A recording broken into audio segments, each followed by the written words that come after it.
Many people asked me what builds, strategies, and stats that they should be focusing on for the necromancer. I decided to make this video to help them, and also to start a conversation that will help all of us. Let us start with my definition of what a necromancer is. Necromancer is a profession that uses condition or debuffs to do damage to enemy and to heal oneself. But what does that even mean? It is the necromancer's job to be a pain in the... you know what?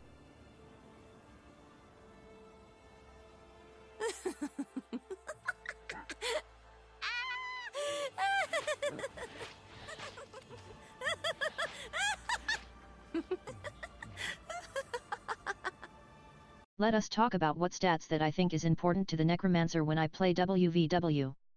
The first thing that I like to go for is precision to get your critical chance high enough that your necromancer will be hitting like a truck more often than not. To put things into perspective, here is a table that might help you. At 100% your necromancer will always get a critical hit. At 50% your necromancer will get a critical hit every other hit. At 33% 1 out of every 3 hits your necromancer will get a critical hit. And at 25% 1 out of every 4 hits your necromancer will get a critical hit. Now you may be looking at Illumi's critical chance and saying that 40% is not a lot, and you will be right, but what you cannot see is that she got superior sigil of perception on her staff, which give her plus 10 precision each time she kills a foe up to a maximum of 25 times that this can happen. Now here is Illumi with her maximum stacks that she got from her superior sigil of perception. Notice that Illumi's critical chance is now at 52%. I like to keep the critical chance as close to 50% when max out so she can get critical damage every other hit. As for the superior sigil of perception on her staff, I believe it is a easy way to gain precision without spending points or buy armor to get critical chance to 50%. After you get the critical chance to 50%, the next 2 stats are debatable, and I have spent many nights changing the last 2 stats around to see what is better. These last 2 stats that you should be focusing are power and the critical damage. Increasing power will improve the base damage, that is what is being multiplied to get the critical damage.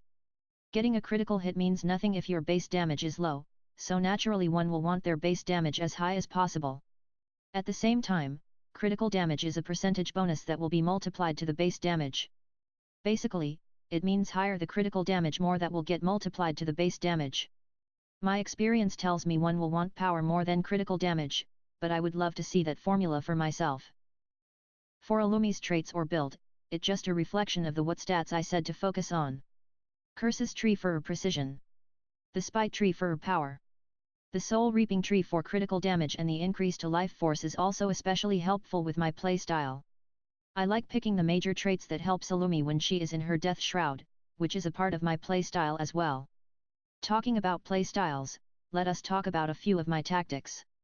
Did you remember my definition of a necromancer, and how I said it was their job to be a pain in the... For the most part that is how I play Illumi. I like to start off by running into a crowd of people, placing a few marks on the ground to start spreading the conditions or debuffs around, then to enter Death Shroud and then rush into the crowd using life transfer to cause confusion and panic among your enemies. To be a pain in the... For the times that things start going sideways, the key is not to panic. Just remember that since your necromancer is in his or hers in Death Shroud, your foes will have to do damage to your necromancer's life force before they can start doing damage to your necromancer's health, and your necromancer will have doom, that will make one of your foes flee in fear.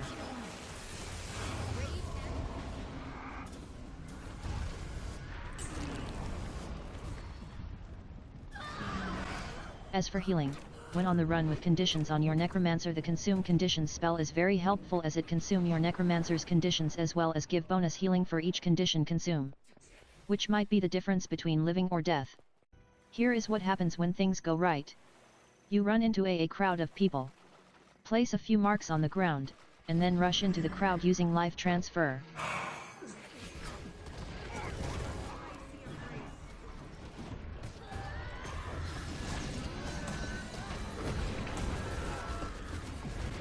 Look at all those enemies on the ground fighting to get back up. However, I like to have Illumi run back out away from the crowd to look around for enemy reinforcements or people trying to outflank her, and only finishing people off when I know it will be safe.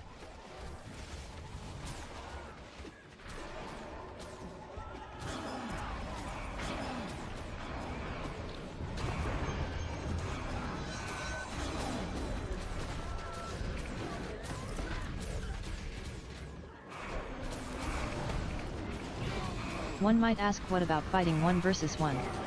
My answer to that question is, in WvW, one does not fight 1v1 unless he or she does not have any other options left.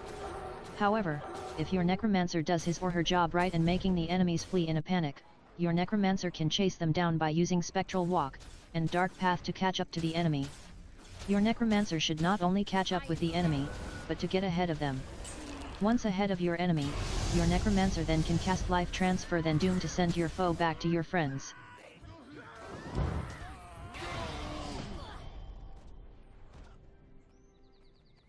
Finally, as for what elite skill I like the most for necromancers, I have to say there is only one. Lich form.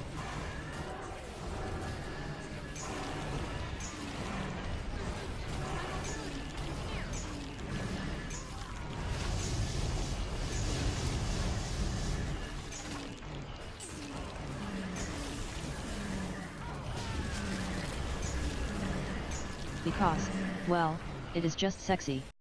I want to thank you for watching. I hope that this helped you in some way. If you think that I missed something, or got something wrong, please let me know in the comments. I will love to hear what you got to say. Special thanks goes out to ArenaNet for making such a fun game to play.